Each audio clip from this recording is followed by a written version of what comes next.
Welcome, friends, to Tao Yoga with Lauren at Yoga Studio 9. This is the introduction to Astral Chakras, which I should disclose is technically an original practice. And even though there's nothing really new in yoga, it's always just how do we apply it, how do we integrate it with the present moment. So as we've talked about many times, Taoist yoga is an immortal path, and we're going to have a video here on this series onto specifically what that implies. But just to cut to the chase, this pearl of energy that we're always using represents our energy body.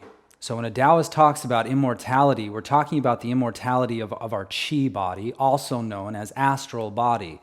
In the Taoist practice, Qi body, astral body, they're synonymous. Also synonymous with astrology. It's how the energy of nature filters down through us, through the planets and the stars. If you think of a beam of light, it hits a prism, it goes into the 7 colors. Well, think of the planets in our solar system the same way. We know all the energy comes from the sun in the solar system, obviously stars and so forth, but let's talk locally. The planets are kind of like steep down transformers for that energy. The moon, same thing. It's kind of like this hub that filters the energy, and even the earth itself. So we know that the earth revolves around the sun, and the sun, according to Taoist practice, revolves around the North Star. And we can see the North Star.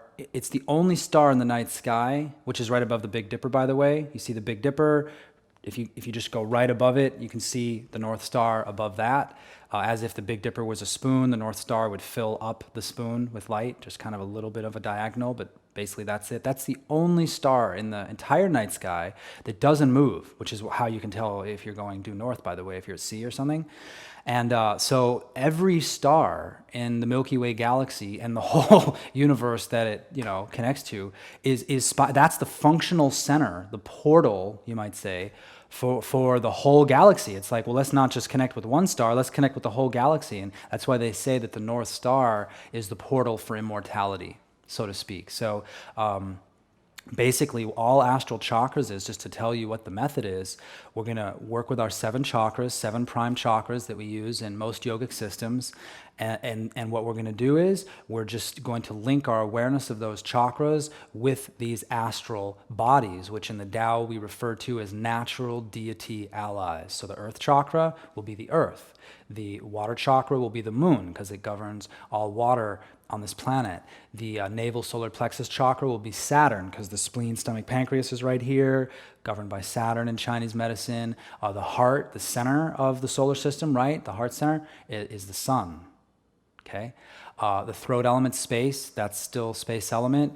In the head, we have the North Star.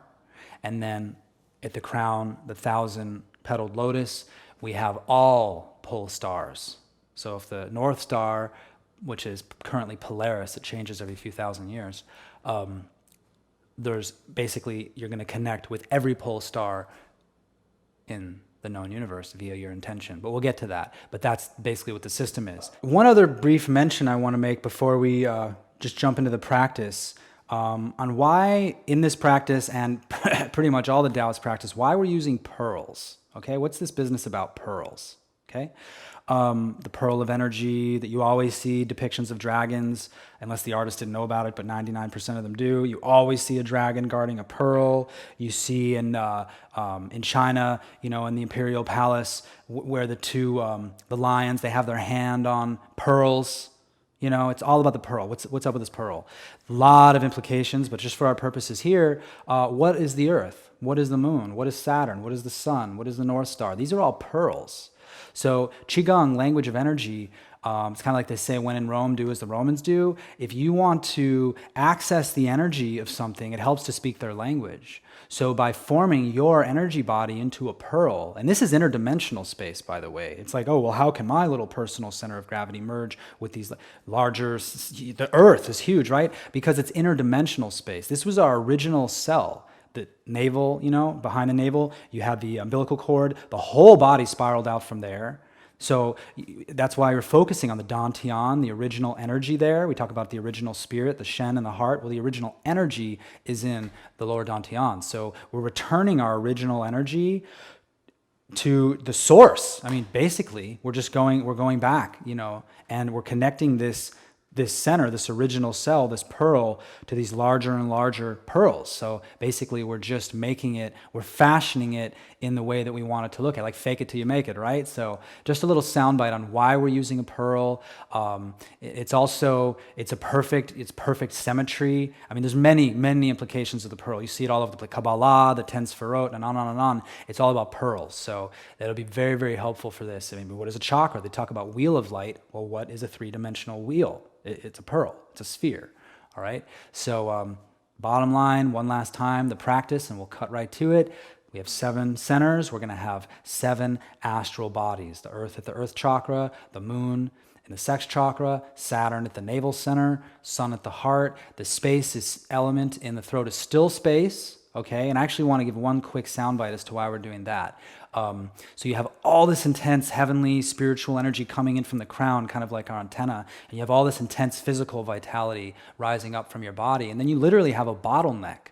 So if you don't spend a little bit of time activating the throat, because some systems, they stay away from it. It's so powerful. They in Kabbalah, for example, because I already mentioned it, they call it dot, D-A-A-T, I think they pronounce it. It's like a totally hidden center. They just like kind of almost off limits. It's so hidden, they don't even see it on the tree of life. It's like, maybe that has to do with the space element, so that's why you can't see it. But bottom line, we're just gonna focus on the space element just to open that up a little bit. And then in the center of the brain, crown, we have the North Star, and then, like I said, on the very, very top, we have basically all the all the pole stars in the universe, because it's all, whatever you say, your energy body is as big as you claim it. So this is literally the stairway to heaven, and with this and with all practices, I just say, give it a try, see how you feel, okay? So I hope to see you on the Astral Chakras practice video, and as always, I appreciate your interest and willingness to experiment with these teachings, and they are all just an experiment. Come to it with that sense of playfulness. Just play around with it and see how you feel. Practice well and be well, my friends.